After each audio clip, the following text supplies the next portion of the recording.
All right, everybody. So this is going to be a little bit of a palate cleanser from that Freedom Tunes segment we did earlier, because this is actually a positive topic. We've got some good news here. You see, how many of you guys are familiar with the premier news guy on all of YouTube who, thank God, years ago, dethroned Keemstar and Drama Alert, Phillip Defranco? I'm gonna guess it's all of you know who Philly D is. He's very famous. He's very well known. He's pretty well liked too. I like Philly D. However, I don't lack criticisms for him. There have been some cases where he has, disappointingly, being the guy who is trusted and known for news reporting, where he's jumped the gun and reported some things falsely. A good example of this was when I was actually interviewed by the New York Times, along with a bunch of other people, for an article on right-wing YouTube radicalization. Back in 2019, this was, a while ago. I was interviewed by the New York Times. It was really cool. And then the New York Times journalist emailed me when the article hit. And that article was that famous alt-right pipeline video that was mainly focused on Faraday Speaks, the guy who made that one viral, alt-right pipeline video. But I was also contacted and talked to, as was, I think, Destiny, ContraPoints, PhilosophyTube might have been contacted too. I think Hassan might have also been contacted as well, and has a quote in the article too. It was like a big moment for me that, I was getting interviewed alongside the guy who made that one viral video that was the talk of the town, Destiny, Hassan, ContraPoints, and fucking me getting interviewed by the New York Times for an article. It was huge, right? So obviously I was very excited about any response or coverage of the article, you know? I was somewhat close to it, and I knew that the person making it was genuine, right? Now, when the article came out, as a matter of fact, I wonder if I can bring it up. New York... When you look at the article, you'll see a lot of content creators. Some of them are political, some of them are not. One of the non-political ones here is Phillip Defranco. Now, when you read the article, it starts out like this. It's got this collage, but as you scroll, creators start to disappear. First, you get Dave Rubin, Phillip Defranco, and that talk show, that nightly talk show, because these are non-right-wing content creators. And you scroll, and a few more mainstream figures that aren't really right-wing disappear. And you scroll, and you scroll, and you scroll, and the last figures to disappear are the most far-right. As you can imagine, this took a bit of work. Stefan Molyneux at the time was probably the most prominent alt-writer at the time. Look, there's still even some bugs. See this? The way the text goes past, because designing this is a little hard and sometimes there are bugs. Well, when this article dropped, this graphic had a bug that literally sent Phillip Defranco into a rage, shit-talking this exact article. Outright claiming that Kevin Roos, the guy who wrote it, is a piece of shit and a liar. Just outright lambasting this article. All because when you would scroll down, there was a bug, just like this one, where this text doesn't fade away when it's supposed to, where Phillip Defranco stayed. As you would scroll by, even well into reading the article down here, Phillip Defranco's image dragged down to here. So it almost looked like Phillip Defranco was suggested to be more far-right than, Stefan Molyneux and Lauren Southern and Milo Yiannopoulos, right? Or Alex Jones, or fucking Paul Joseph Watson. Now, this was very evidently a simple, bug in web design for an article and, a collage for scrolling down to the article. Phillip Defranco lost his mind over this, completely disregarded every claim made in it, called it crazy and insane, and jumped on board with the bandwagon of saying that the YouTube doesn't have an alt-right radicalization problem, because he was so personally offended at his interpretation that this article was calling him far-right. Mind you, this is a guy whose job it is to report the news, who jumped the gun, got angry, and freaked out over a glitch in a collage for an effect in an article bugging out. Because his is clearly meant to disappear literally first. Like, the first thing of things that disappears is Phillip Defranco and 2 other people. It bugged out and didn't disappear even when you scrolled to this point, because it was clearly a mistake, and he lost his mind over it. And so I felt very disillusioned with Philly D back in 2019. I even made a video about this. You can probably find it if you go digging for it, where I go over this very situation. And since then, despite liking Philly D and his content and stuff, I've always had like almost a critical eye when viewing anything he reports, because I can't help but remember that time I was close to a story and he did not do his due diligence in reporting on it properly, you know?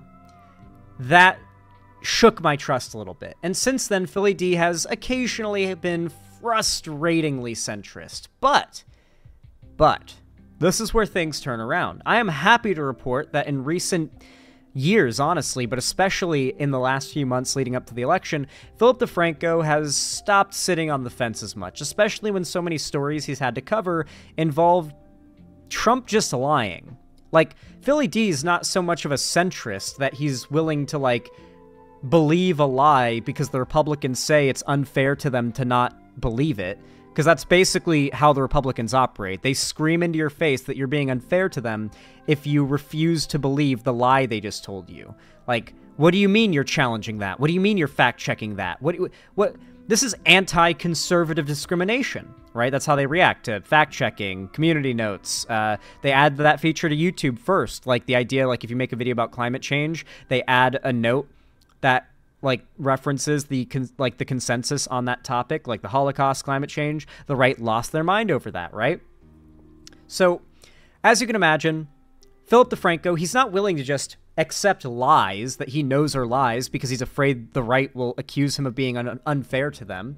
He does have a spine, after all, even if he did sit on the fence for quite some time. So lately, due to the fact that the right has gotten especially overt in their lies, and they always have been, but man, lately it's gotten crazy even for the centrists to make excuses for in a lot of cases. The Haitian dogs migrant thing that happened, Haitian migrants eating dogs lie that they told and then immediately tried to memory hole the second they admitted it was a lie on accident because JD Vance is stupid and has no charisma and doesn't know how to keep the grift going, I guess. Like, they just memory hole it, right? But Phillip Defranco's job has been to report on all this stuff, and it's gotten to the point now where he's just calling out what he sees. And today, or not today, a couple days ago, a few days ago, following the appearance that Kamala Harris had on Fox News, Phillip Defranco covered it. And the way he covered it, mind you, to an audience of nearly 1 million people in 3 days. This is one of the biggest news channel, I think, on YouTube that's, like, independent and not, like, connected to a big network or something. He held nothing back in his evaluation of that debate. Oh, my God. I want you to know that Phillip Defranco is not this, like, left-wing politics channel, right? I assume he probably has a progressive lean in his community. That's definitely for sure. But, like, he mostly has a normie, arguably centrist audience.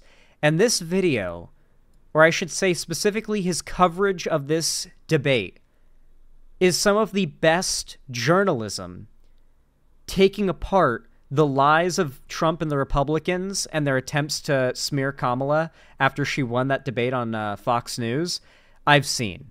Like, it's really good. And the fact that Phillip Defranco is now just like, yeah, so the Republicans are lying about this, this, and that. There's no debate about it. It's like, sure, you can vote Republican if you want, but let's not pretend like you're basing your vote on any type of truth or like true observation of the world. He's just become very matter-of-fact about the fact that Republicans are liars and they're harmful and evil.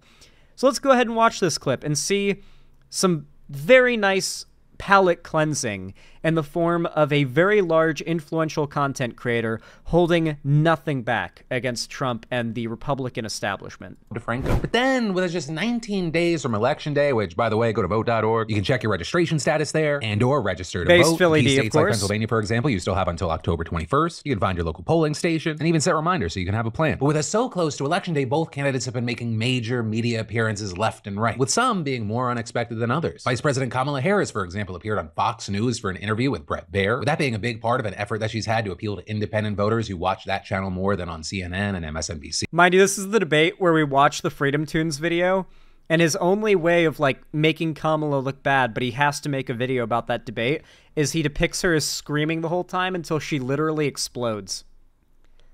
But here's the actual debate, I guess, because if you didn't know, she doesn't scream at all or explode in the real debate. That was actually made up by Freedom Tunes because the right doesn't have any arguments. They just kind of have middle school insults. As well as, trying to get more classic, moderate Republicans and conservative women who might be willing to break away from Trump. And this is we also saw Trump doing 2 different town hall style appearances. One that also aired on Fox News where he took questions from an all-woman audience in Georgia in a bid to try to get traction with that demographic as polls continue to show he has a serious gender gap problem. And then the second essentially being the same style, though him appearing at Univision where he spoke with Latino voters. Voters who are predicted to make up as much as 15% of eligible voters this year and are likely to play an absolutely essential game-changing role in key swing states that have high Latino populations like Arizona and Nevada. And that also coming after Harris held her own Univision town hall last week. And while we saw both of them largely hitting their usual talking points on key topics like the economy, immigration, democracy, and other issues, there were also a number of very significant viral moments that have kind of taken over the news cycle. Like, for example, in the Fox News interview, which, by the way, was less of an interview and it was more like Bret Baier attacking, debating, and trying to bait Harris, with him at one point trying to get Harris to say something really negative about Trump supporters, right? Try to get that Hillary Clinton deplorable moment. Why, if he's as bad as you say, that half of this country is now supporting this person who could be the 47th president of the United States? Why is that happening? This is an election for president of the United States. It's not supposed to be easy. I know, but it's not supposed to be. I love this attempt at a gotcha there from this interviewer. Like, so you say that Trump is fascist, but almost half the country supports him. Does that mean you think almost half the country are stupid and they support a fascist? And I love her response. It's running for president. It's not supposed to be easy. Of course nearly half the country opposes me. That's how elections work. My opinion of Trump doesn't mean I have a negative opinion of his voters, which is actually a really good route, because you could argue that Hillary Clinton and that basket of deplorables comment, as true and correct as it was to undecided voters, made Hillary look like she was attacking Americans. It almost fulfilled the prophecy that Republicans made of her. While Kamala Harris's rhetoric, even when criticizing Trump and when they try to make it another basket of deplorables quote, she refuses to let them. She refuses. Watch her do that. Watch her refuse to let them make her say the second deplorable quote, the next big thing they use against her. It is not supposed to be a cakewalk. So are they misguided, the 50%? Listen, are they stupid? What is God, it? I would never say that about the American people. So you tried hard. And in fact, if you listen to Donald Trump. See how hard he's trying? He's trying so hard to get her to insult Trump voters, to get those median, like, undecided people to think she's attacking Americans, and she refuses to let the trick work. That's why Freedom Tunes had to depict this interview as just her screaming and then exploding, I guess, and why conservatives refuse to engage with this, because she's brilliant here. Like, it's just they all they can really do is make fun of lefties saying she's brilliant here because they made a skit where she screamed. And that's what actually happened, guys. Don't be mistaken. By watching what really went down, that cartoon video made by a conservative pundit is what actually happened. If you watch any of his rallies, he's the one who tends to demean and belittle and diminish the American people. He's the one who talks about an enemy within, an enemy within, talking about the American people, suggesting he would turn the American military on the American people. You guys got to remember, for men and conservative men especially, a woman being this forceful is screaming and having a meltdown. You got to remember, especially if for even a frame, if for even one of the 60 frames per second of this interview, she makes a funny face, she's triggered and crazy, and how could you possibly vote for someone who could make such an insane looking face? How? Clearly, what makes a good president is the resting faces they have, or whether or not you can catch them making a funny face in a still frame. Come on, guys. Asked that question to the former president today. Harris Faulkner had a town hall, and this is how he responded. I heard about that. They were saying I was like threatening. I'm not threatening anybody. They're the ones doing the threatening. They do phony investigations. I've been investigated more than Alphonse Capone. He was the greatest gangster. Adore the fact that Trump compares himself to the mob and the mafia. I did that the last stream I did. Like, he is literally just a mafia boss. He compares himself to Al Capone. I love it. Literally the guy that they invented the concept of RICO charges for, to go after. Amazing. Yeah, actually, he is a lot like Al Capone in that way. He is pretty much, if Al Capone managed to run a successful political campaign, monetizing the retardation of populist internet fervor. No, it's true. No, but think of it. It's called weaponization of government. It's a terrible thing. So, Brett, I'm sorry, and with all due respect, that clip was not what he has been saying about the enemy. Philly D is going to call out himself in a second, which is what I love so much about his coverage here, but I'm going to point this out first and foremost. They deliberately play a clip there of him responding and walking back what she's talking about there. Now, Philly D is going to play the clip, but since it's Fox News, when they say, let's cut to a clip of Trump, of course they're going to show the clip of Trump that makes him look good. But Philly D, for any Fox News viewers that might watch his content too, is going to inform them on what she's actually referring to. Not Trump walking back the thing that she was criticizing, but the actual thing he said that she was criticizing. Within that he has repeated when he's speaking about the American people. That's not what you just showed. Well, he was asked about that specific... No, that's not what you just showed. In all fairness and respect to you. That was the question that we asked him. You didn't show that, and here's the bottom triggered. line. He has repeated it many times, and you and I both... I love how much of, like, there's something about this guy's face. Why does he look like a not attractive Patrick Bateman? Like, in the sense that he's got this, like, waxy look, you know? For those that don't know, the actor fucking Christian Bale, who plays Patrick Bateman, based Patrick Bateman's personality off of my least favorite actor, who I hate, Tom Cruise. Because Christian Bale has always gotten the vibe that Tom Cruise is a psycho, and he's like a literal like murder. Well, he knows about like he knows where the body of that like Scientology leader, the wife is. He knows where that wife's body is buried or hidden. Like he's part of like the conspiracy of the Church of Scientology. They kill people, they disappear people. He knows where bodies are. Like Tom Cruise is almost certainly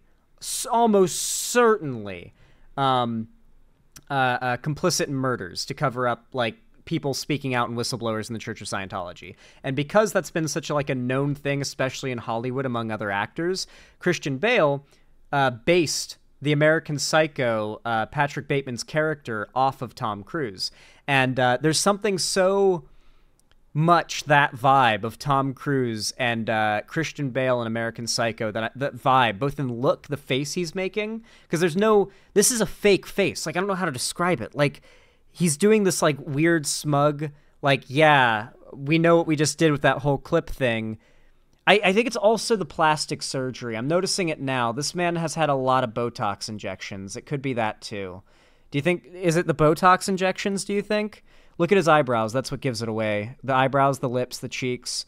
Look, Botox. I think that's what it is. I think it's the amount. He looks so fake, like he has a fake face, because he has so much Botox. Like, there's a bit of Botox, which is one thing, but he has so much that his face is frozen. That's what it is, dude. He's Botoxed his face into the permanent smug DreamWorks face. Holy shit. Okay, it finally clicked for me. All right. Know that. And you and I both know that he has talked about turning the American military on the American people. Dude, how fucking raw would it be if Kamala Harris called out how much Botox that guy has? That would be fucking fire, bro. Holy shit. Like, could you imagine, like, Kamala Harris just rolls out some burn on the amount of Botox that guy's got in his skin? Like...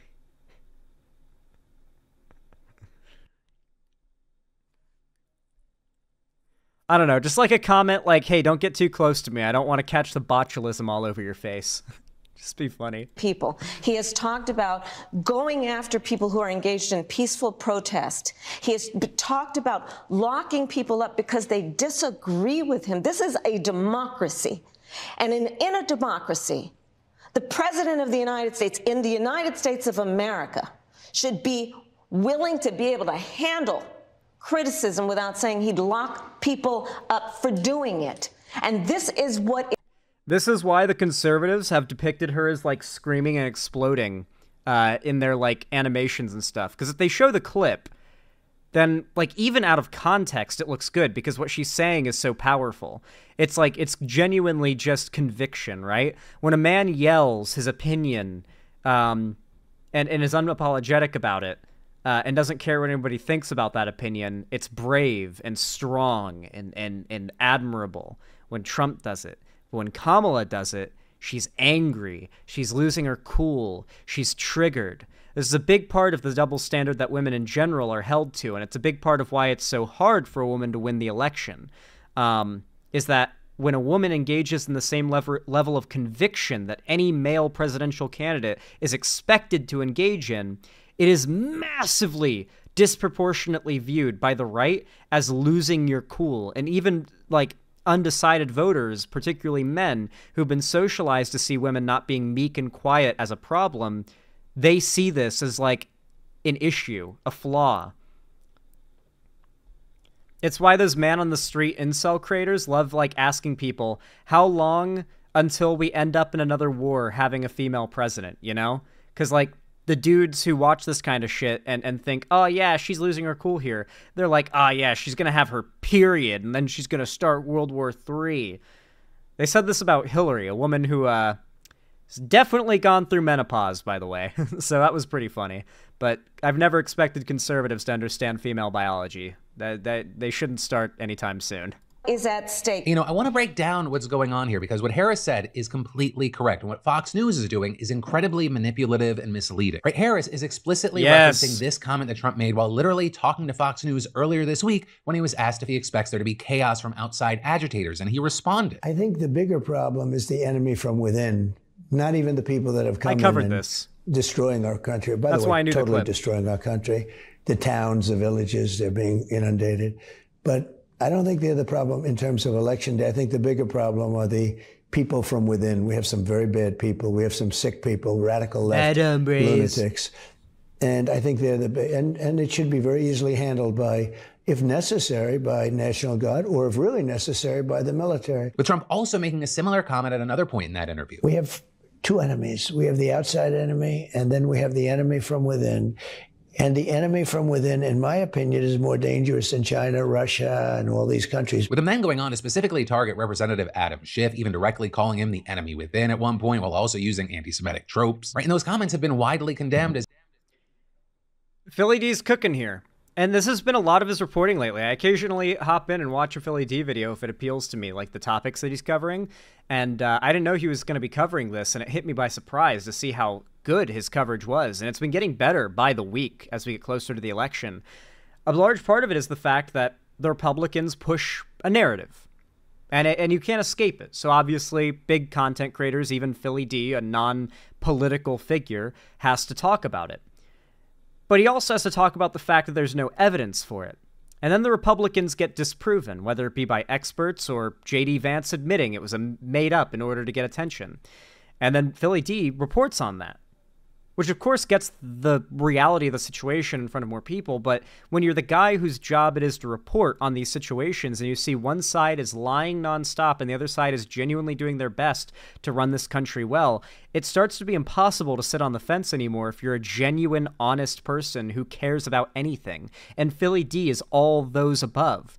And so over time, I've noticed as his content has drifted from him being the kind of guy who overreacts and freaks out and shit talks that article talking about the alt-right rabbit hole on YouTube and denies its existence because he felt attacked, to now doing some of the most well-rounded journalism in regards to what is currently being discussed and looked at.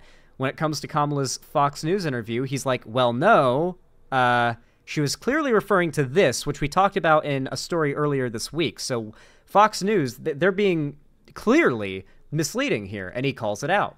And it's just so nice to see that the right has really begun to push their goodwill that has allowed them to get away with, like, everyone just accepting their lies because they don't want to, like, offend the Republicans and, you know, oppress them by fact-checking them, I guess. Now it's just like people aren't that willing to give the benefit of the doubt to the right anymore. The same thing that happened in, like, 2017, 2018 when the anti-SJW Gamergate era fell. The big popular people stopped giving the benefit of the doubt to the weirdos. They started believing what the weirdos said they were and not mentally saying, oh, some 4D chess must be at play. It must be more complicated than it looks. Gotta be fair. Gotta be nonpartisan. Is yet another instance of Trump using increasingly authoritarian rhetoric and threatening violence against his political opponents. And so by showing that different clip of Trump claiming he's not threatening anyone, good God, he looks like a wax. Oh my God, guys. Holy shit, guys, we found one. I want you to get a nice, good look at this guy right here. Get a nice, good look at him. We found him. Holy shit. The town from is real. One of the monsters fucking escaped, dude. One of them walks among us. The resemblance is uncanny, bro. Like, dude, low-key, down to, like, oh my God, man. We're not safe. One of them is among us.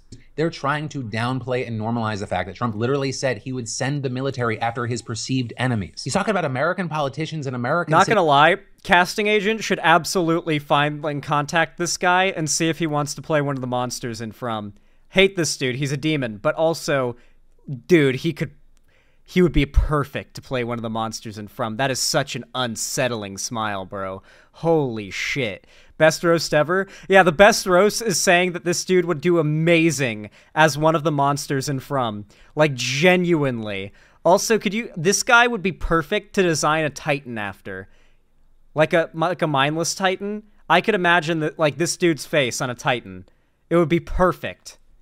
Citizens in America. With also something else that Bear left out there, the fact that Trump literally made those enemy within comments again at the same Fox News town hall that Bear is using to claim that Trump isn't making threats. It is the enemy from within, and they're very dangerous. They're Marxists and communists and fascists, and they're sick. They're dangerous for our country. We have China, we have Russia, we have all these countries. If you have a smart president, they can all be handled. Remember, America likes fascism, but hates the word fascism. It's like Stormfront and the boys said.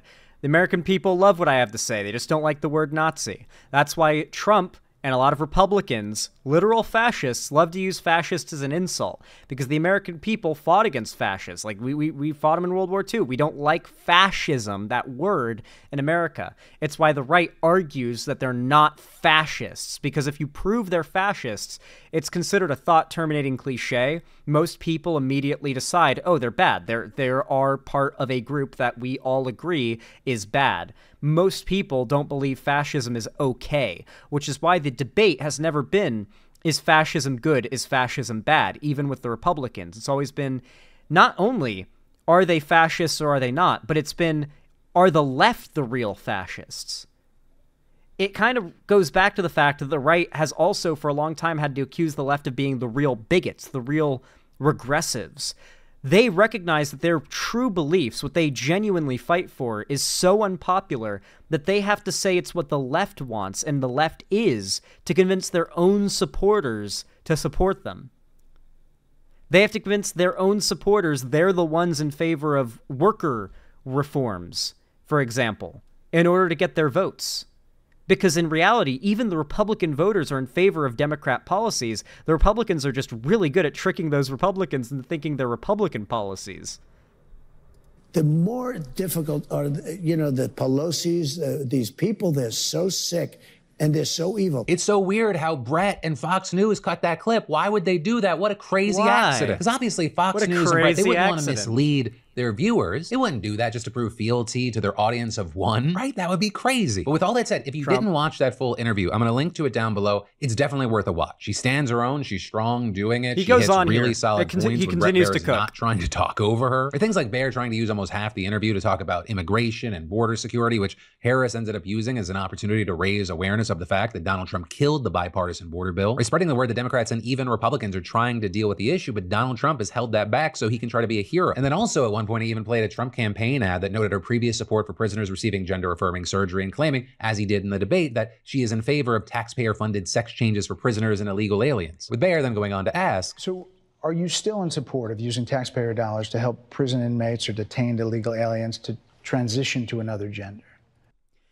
Kamala Harris, are you still in favor of cutting open pregnant women, taking their unborn babies out a week before their scheduled due date, and then butchering them? Are you still in favor of that? How much of the Americans' tax dollars do you plan to dedicate to that initiative? Just want to know, Kamala, how much of Americans' tax dollars are going to the baby butchering initiative? Just need to know. How many dollars did you say again? Just curious. How much did you say you were going to do again? I didn't hear you the first time. You know, and then every time she tries to say, I never said this, I don't believe this, it's like, no. How many did you say again? Oh. It's like, gotta love conservative journalists, huh? Gotta fucking love these people. I will follow the law, and it's a law that Donald Trump actually followed. You're probably familiar with, now it's a public report, that under Donald Trump's administration, these surgeries were available on a medical necessity basis to people in the federal prison system. And I think, frankly, that ad from the Trump campaign is a little bit of like throwing, stones when you're living in a glass house. But again, you can and should watch the whole interview, come to your own conclusion, and I'll link to it down below. But then, switching gears to Trump, he had a number of viral clips, though it was for different reasons. Starting with Trump's all-woman. What I love about this is that Fox News being the hosts of that debate means that they control the perception that you can have of the debate, right? Like, the clips they chose to show to make her look bad in conjunction with her, that's the only version of the debate you really get to see until Phillip Defranco comes along and says, oh, by the way, here's the actual clips she's referring to, not the ones Fox News conveniently cut together to play on their platform where they have fealty to the other candidate in order to make the one they're against look bad. It's really, really effective because there are a good amount of Fox News watchers and people who probably saw that debate only through Fox News's lens that are seeing this and they're like, oh, that's what she was referring to? He said that? Why would Fox News cut that? At least a good few people had to have had that line of thought. Not every conservative content viewer and every sad, poor motherfucker who's fallen for Trump's grift is an awful human being who's had their darkest sensibilities appealed to by Republicans. A lot of them are genuinely just ignorant in every sense of the word. Town hall, where Baer asked Harris 0 questions about reproductive rights. That topic and a disgusting response to it ended up going viral because at one point, Fox News host Harris Faulkner made a comment about Amber Nicole Thurman. She's a 28-year-old mother who died a preventable death in 2022 as a result of Georgia's restrictive abortion laws, according to an investigation by ProPublica. A death that many have laid at Donald Trump's feet because he put in Supreme Court justices that reversed Roe v. Wade. Before Trump's town hall in Georgia, her family held a press call to talk about how her death was preventable. But when Faulkner mentioned that call to Trump, we saw this. Yeah, in a good few red states, the full hysterectomy surgery my mom had to get, life-saving by the way, would be illegal. Or at the very least, doctors would refuse to provide it. It's just lucky that my mom could come stay with me here in fucking Washington, not only a very progressive place, but a place with amazing hospitals and doctors, to get that procedure. Because if it was Arizona, Florida, Georgia, Alabama, hell, best case scenario is the doctors are too afraid to perform the life-saving procedure. There have been a lot of near deaths and deaths due to bad miscarriages, ectopic pregnancies, growths, endometriosis, just extreme endometriosis, I should say. Just there are so many ways in which the reproductive system can be fucky.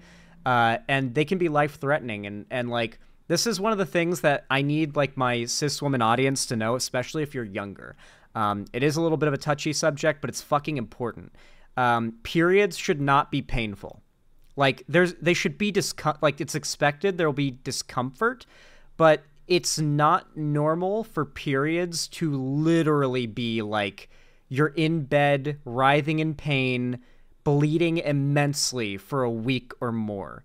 There are a lot of women, adult women, whose lives are this: once a month, they're like in immense pain, but like and dysfunctional. It's like being sick with COVID when they get period cramps. The bleeding is like immense, right? There are a lot of adult women I've known in my life who have had these periods and they accept it as normal. It is not. The older that I've gotten and the more that I've learned about like medicine and reproductive health, the more that I've found that a normal period is supposed to be uncomfortable and a bit unpleasant, but the insane pain that I've seen a lot of women assume is normal is not, and is usually like a lot of the time associated with health complications that you should really get checked out, because it's not normal. And more often than not, the reason it's considered normal is that men, sometimes women, but more often than not men, at some point in the line of advice claimed, oh, that's normal. You're supposed to bleed that much. The cramps are supposed to hurt that much. Stop complaining. Every girl goes through this. It's not normal. If it's unbearable, if you're thinking like, how do other women go through this and continue to function? It's not normal. And like I said, even moms can push this idea, usually because, as I said before, at some point in the line of advice, a man said it's normal. Maybe your grandpa told your mom those painful periods that run in the family, they're normal. They're not. They're not. These complications are so much more common than I thought, like insanely so, and they can be life-threatening, and in the best-case scenario, they can be life-ruining. And countless women are living their lives right now under the assumption that they're like debilitating periods they have every month are totally normal because they've been told their whole lives, yeah, period cramps are supposed to hurt so bad you're bedlocked for a week. They're like, the blood is supposed to be so much it soaks your underwear and pants when it starts. That's not a normal period. Like, cis women audience, I hope you know. I know I'm a man saying this, but I hope that a man saying this helps to reaffirm how fucking true it is. That's not normal. This interaction. Amber Thurman's family have come out medical on a press care. call, and they're doing what's called a pre-buttal 2-hour town hall right now. Oh, that's nice. Yeah. Mind you, the reason why I have to say this is because, especially the older you are, you probably didn't have apt health like classes that would have taught you this when they should have, by the way. Like, for some reason, like, what a period is supposed to be like is apparently not taught or wasn't taught for a long time, because far too many women have like endometriosis and find out when they're 25 years old and they're like, oh, that's why I'm bedbound and vomiting whenever I get my period for a week. Huh. I thought that was normal. No, it's really not. Please get help. And I want to Get better ratings, I promise. Right, so that blew up because you have the former president literally mocking the grieving family of a woman who died. And also, if you're wondering why you can hear so many people laughing at that moment, it's probably because it's since been reported that the town hall was packed with his local supporters, which is a fact that Fox did not disclose. And in fact, at times, Fox literally edited the broadcast from its original recording to take out moments where they vocally expressed support. This including cutting one woman who had asked a question mid-sentence to remove a bite of her saying she was already voting for Trump, as well as cutting out a clip where Trump asked the crowd who they were voting for, with attendees then literally chanting Trump, Trump. But with all that said, I think the clip that's gotten the most traction came from the unit. Because remember, the framing of it is, this is just a random selected audience, not a bunch of Trump supporters who came to see him speak. So them laughing and clapping at what he says, if you assume, or you go with the framing of it as just a random group of people, it looks like left, right, and center, everyone loves Trump when he speaks. That's the perception you're supposed to get. Univision town hall. And that's because of this question and answer between a man who says that he's a Republican, though no longer. I wonder how much of like Adolf Hitler's speaking skills being so good, as historians like to say, is actually like Nazi propaganda. Looking at it now, it would not have been hard for the Nazis to fake Hitler being a good speaker. Like, sure, he was energetic. You can tell that even if you can't speak German. But like, how much you want to bet there were plenty of like Nazi rallies where like Hitler's just up there stumbling and murmuring and mush-mouthing and falling asleep and like farting and burping and looking retarded. Like that had to have happened plenty. And when anyone called it out, they got executed and the footage destroyed because it's Nazi Germany and everything's on film back then and you can burn the film. Like, I wouldn't be surprised if Hitler was a lot like Trump in the fact that like 9 out of 10 times he probably made himself look like a fucking retard on stage. But then there was that like 1 out of 10 times where you could take it and you could frame it and clip it and make Hitler look like he was this amazing public speaker. I bet Hitler being a great public speaker is Nazi propaganda. I don't believe it. I don't fucking believe it. I think he appealed to dumb fucks and they thought he was a good public speaker. And that's why people remember him that way. That's why history remembers him that way. I'd be willing to bet that. Longer registered, and Donald Trump, as well as the audience reactions to it as Trump's answer. And so this guy says he wants to give Trump... Hitler was hopped up on meth all the time. There's no way dude wasn't like schizo rambling half the time, right? Like, I guess that is what he got famous for, was schizo rambling about Jews controlling the world, but fuck. Trump a chance to win back his vote, but then he hits on 3 things. Your, I'd say action and maybe inaction during your presidency and the last few years sort of, was a little disturbing to me. What happened during January 6th and the fact that, you waited so long to take action while your supporters were attacking the Capitol. Coronavirus, I thought the public was misled during coronavirus and that many more lives could have been saved if we would have been informed better. And also So this is one situation. I guess I should probably prepare you guys for this talking point because you might need to be ready for it. And if you don't know this, then you could end up getting easily trounced in a way where you really shouldn't. So the way the right behaved during COVID through the entirety of it was absolutely unacceptable and indefensible. Health organizations around the world all agree that Trump's handling of COVID was like the worst of any world leader in the world. However, the whole fire Fauci, kill, execute Fauci thing, as insane as it was, there is sadly a single shred of truth in the hatred for Fauci. Go back to the 80s, the 70s and whatnot. Fauci was awful when it came to the AIDS epidemic.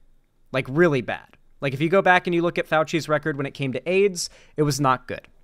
So there is actually a basis to go off of with like Fauci bad, right? Even if you're middle of the road or left leaning, there was a route to convince people Fauci's a piece of shit.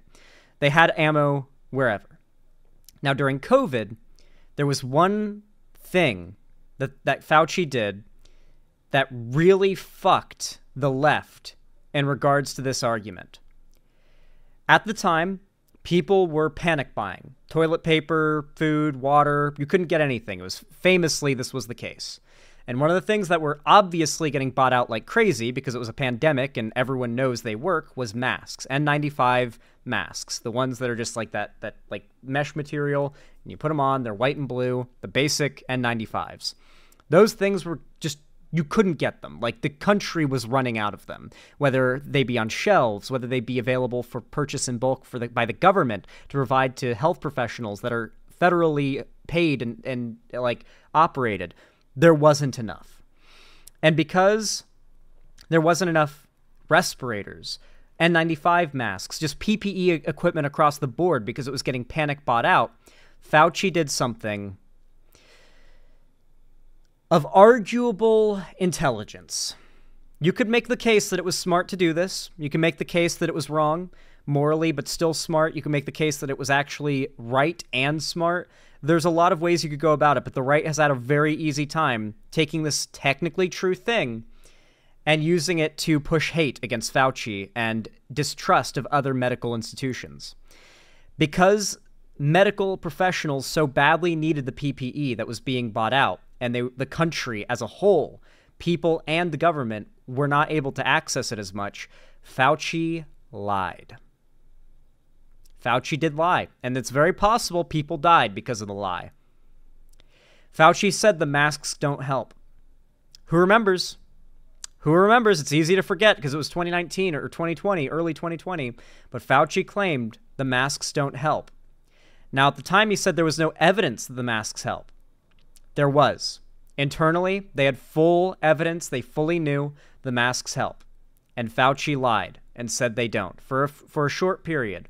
Long enough that medical professionals could stock up, the government could stock up, people would stop panic buying because a decent amount might believe that it's not worth it. Because the fact was, ideally, the American people would self-isolate, quarantine, and would allow the PPE to be bought out by medical professionals who need it in hospitals for those that have been infected. Because the masks were only necessary for everybody once we decided we were sending everybody back to work, we weren't quarantining anything, we weren't having any curfews, and we're just going to half-ass dealing with COVID, basically, because Trump was president. And that's what America did. We half-assed it. We handled it wrong at every turn.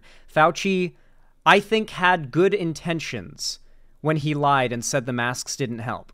But he still undeniably lied. People still probably died because of it.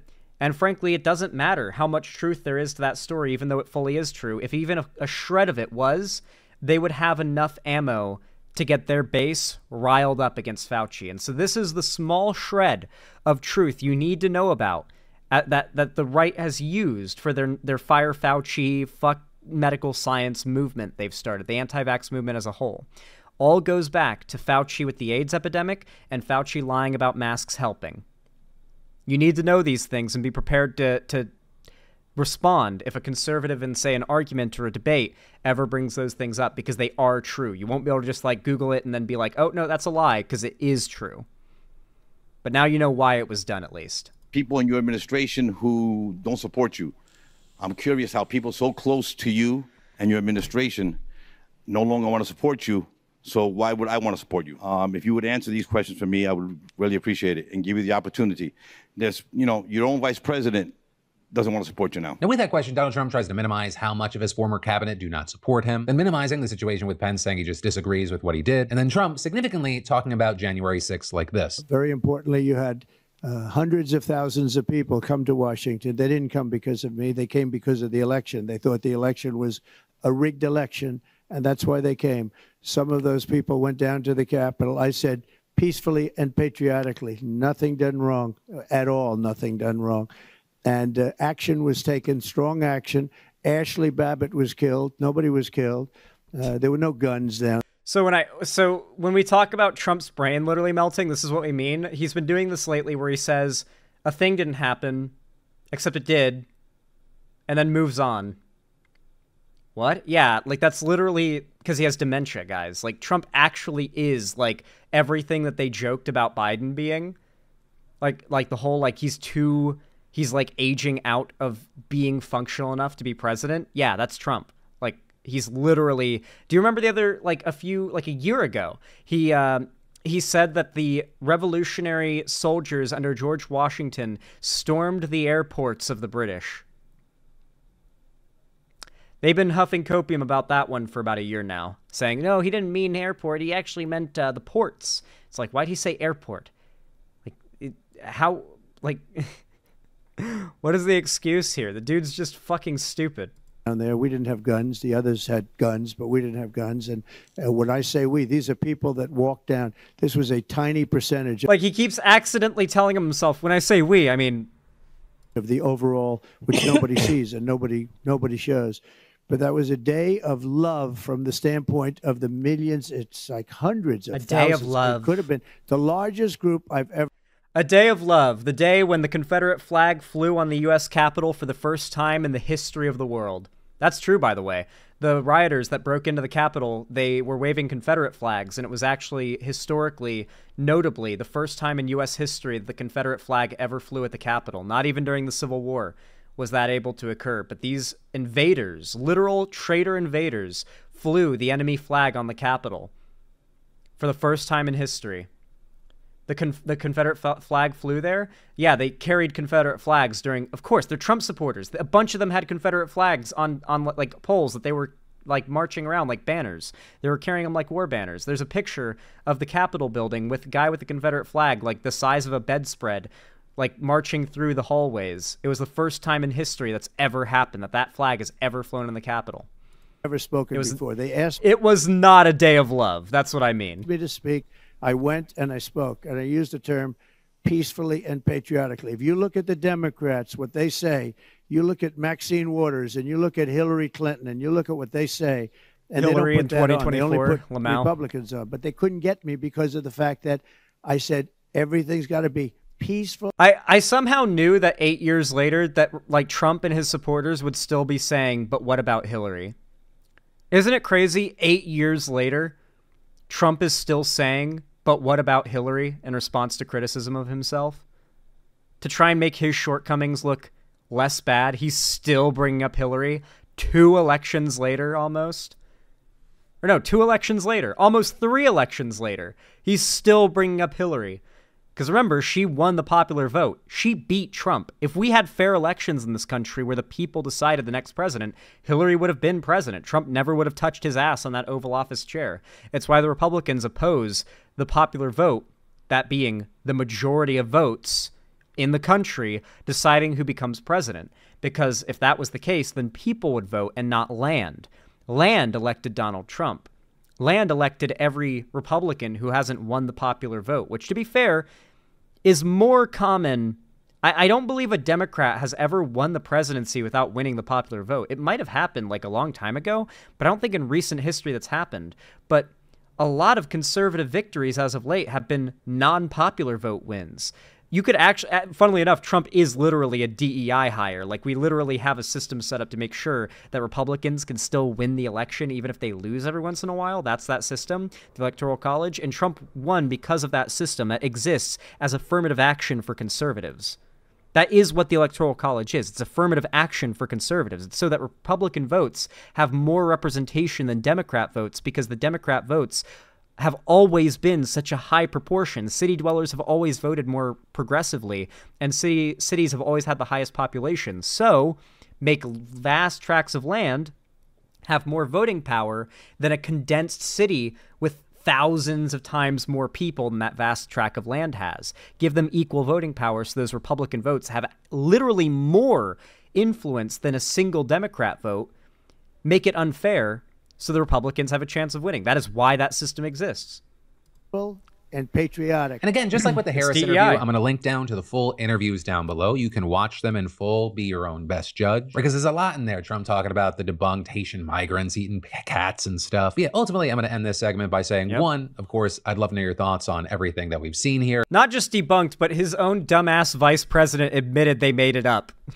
And two, of course, a friendly reminder, vote. And good news, bad news, there's only 2.5 more weeks of me reminding you to do that. But then, I gotta say, man, obviously I had a lot to say about the content that he showed itself because I can't help myself, but also I want to point out the main point of this video was how good Phillip Defranco's coverage is here. How he does not let Fox News and Trump get away with the lies that they spew. He was like, well, actually what she was referring to is this clip they conveniently cut out. It's very effective, especially when you consider this already has 1 million views in 2 days. There's a lot of Fox News viewers, or people who just saw that debate through Fox's framing, who now know what was actually going on.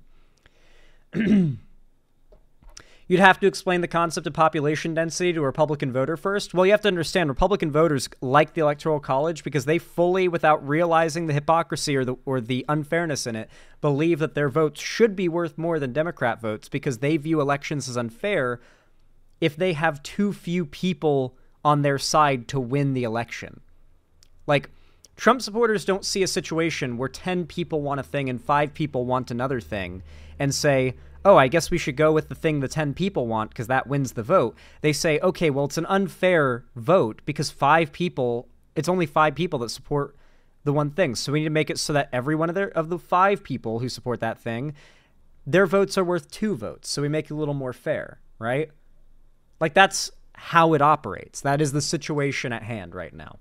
Anyway, if you liked this video, found it entertaining, enjoyable, or perhaps even educational, then please consider leaving a like. Every thumbs up actually goes a long way to boost my channel in the algorithm, forcing YouTube in real time to show my content to new viewers, and it really does help the channel a ton. And of course, you can comment down below as well to boost the benefit of those likes. It really helps a lot as well. And you can subscribe and ring the bell icon to turn on all notifications so that YouTube actually tells you when I go live or upload a new video as well. Because trust me, they won't if you don't. Finally, or not finally just yet, but you can follow my social medias linked down below in the description too, and join my fan Discord, the main hub of my community. It's totally free to join, and I host game events, call-in streams, and watch parties there, as well as announcing all my new uploads and streams. So if you don't want to miss anything, you want to be a part of my community, make sure to join the Discord, link down below in the description, and in chat, because the bot just posted it. On top of that, if you want to support me directly, you want to help me keep the lights on and a roof above my head here at the Xander Hall studio, then please consider donating, subscribing, or gifting a sub on my website, xanderhall.com/live, or supporting me through YouTube, Twitch, Streamlabs, Stream Elements, Patreon, or buying merch at the Streamlabs link down below. Regardless of how you support me though, even if you're a lurker and you just watch the streams and chill out, thank you for watching, and I hope to see you again soon.